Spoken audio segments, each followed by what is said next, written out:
আসসালামু আলাইকুম রহমতুল্লাহ বারাকাত। শুভ রাত্রি। রাতের 12টা 3 বাজে। এই মুহূর্তে ভিডিও করতে চলে আসলাম। আজকের বিষয়টা কি সবাই তো জানেন, আমাদের আফার বিরুদ্ধে ফাঁসির রায় ঘোষণা করা হয়েছে। সময় মাত্র 30 দিন। 30 দিনের মধ্যে আফা স্যালেন্ডার করতে হবে, অথবা আফাকে যেখানে পাবে সেখানে গুলি করে মেরে ফেলা হবে। শুধু আফা না, এই রায় যারা আছে সকলের বিরুদ্ধে। তার মানে আফাকে দেশে আসতেই হবে। সময় মাত্র 30 দিন। যারা আইন কারণ বুঝেন তারা একটু ভালো বুঝবেন। আন্তর্জাতিক আইনটা এমন, এখানে যদি কারো বিরুদ্ধে রায় দেয় তাহলে তাকে 30 দিনের মধ্যে ওই রায় কার্যকর করতে হবে এবং তাকে দেশে আসতে হবে। আর না আসলে যে দেশে আছে উনি, ওই দেশের সরকারকে আন্তর্জাতিক সকল দেশ মিলে চাপ দিবে। এটা আইন। তার মানে আফাকে 30 দিনের মধ্যে বাংলাদেশে আনবে।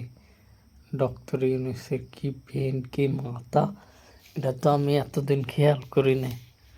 কাম তো একটা গটাই দিছে। এখন আফা বাংলাদেশের মধ্যে 30 দিনের মধ্যে আসতে হবে, অথবা না আসলে আফার বিরুদ্ধে ওয়ারেন্ট জারি হয়ে যাবে। যেখানে পাবে আফাকে সেখানে শ্যুট করবে, মানে গুলি করে মেরে ফেলবে আর কি। এমন এক অবস্থা। আর বিশেষ কথা আফার বিরুদ্ধে একটা রায় দেওয়া হয়েছে। আমাদের এত বছর যারা আমলিক করছে এদের কোনো শোরগোল নাই। দেখেন কোনো জায়গায় কোনো একটা গন্ডগোল হয়েছে, হয়নি। কোনো জায়গায় কোনো সমস্যা হয়েছে, হয়নি। কোনো জায়গায় একটা মিছিল বার হয়েছে, হয়নি। অথচ যখন গোলাম আজমের ফাঁসির রায় দিছে তখন সারা বাংলাদেশ গরম হয়ে গেছে।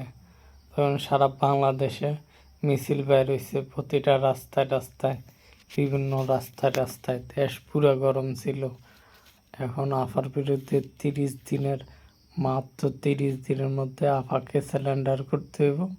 যদি 30 দিনের মধ্যে স্যালেন্ডার না করে তাহলে আফার শেষ। ফাঁসির রায় আফার বিরুদ্ধে কার্যকর হয়ে যাবে। 30 দিনের মধ্যে আপিল করতে হবে। আফা নিজে আইসা স্যালেন্ডার কইরা আপিল করতে হবে 30 দিনের মধ্যে।